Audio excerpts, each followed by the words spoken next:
Does it say record? Yes. Okay. Now I gotta redo it, right?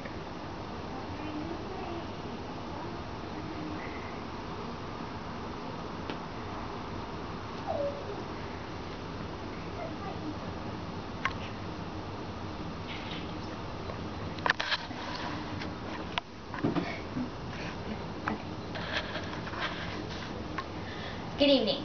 My name is Crystal Freisleben, and I'm going to be explaining to you a definition of a certain syndrome that is very unique.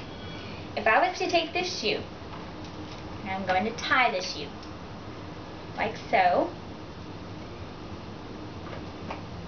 then all of a sudden, it's not tied anymore.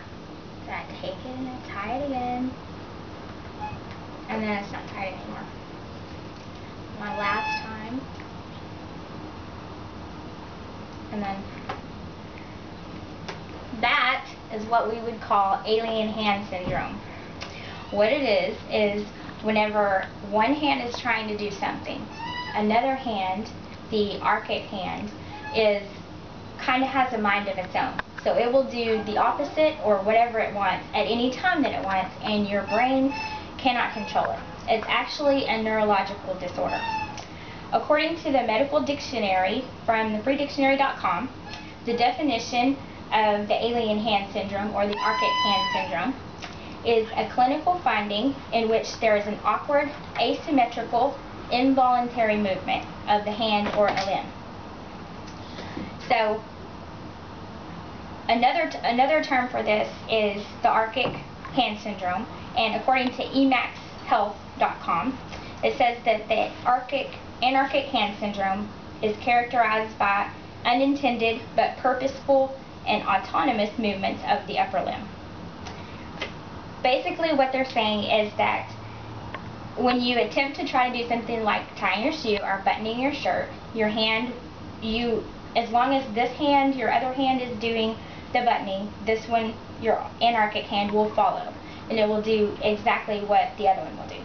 But when you're least expecting it, all of a sudden it will go and like slap you, or it could go and try to pick up something over here when you're trying to do something else if it's not distracted.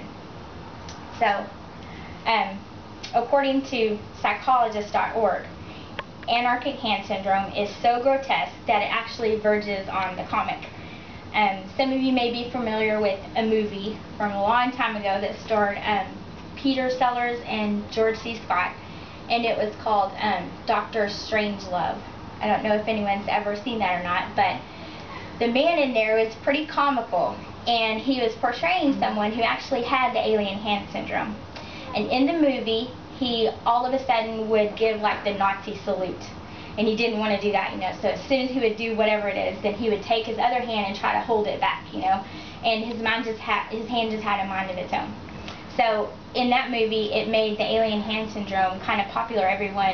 No one knew about it because so few people had it, but in the movie, everyone was aware of it.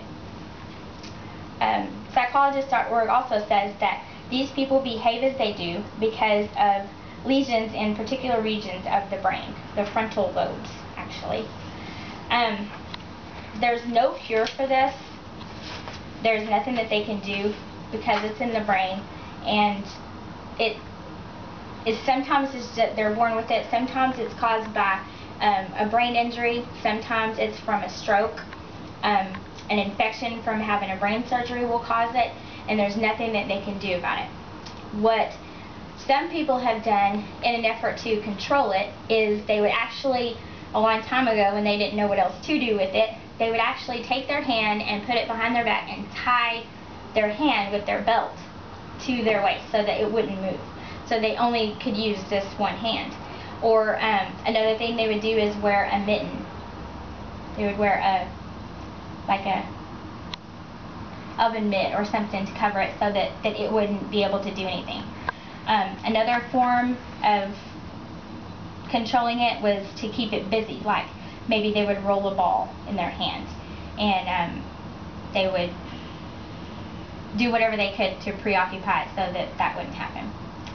To sum it up, the neurological disorder known as the archaic hand syndrome or alien hand syndrome is a real disorder that people suffer from.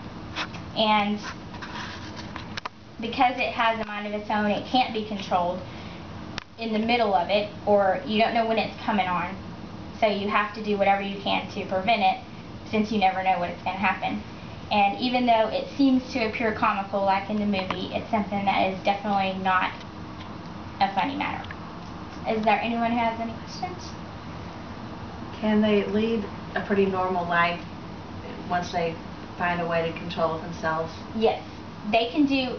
The only thing is they would probably have some pretty embarrassing situations, like when they were sitting at the dinner table, they would reach over and grab someone else's fork, or they might knock something over, and it seems that it's actually kind of mischievous. It's not something that it just does something nice. Usually it's something really out of the ordinary and kind of almost on purpose to disrupt the issue. Is there any other questions? No? Okay, thank you for your time. Okay.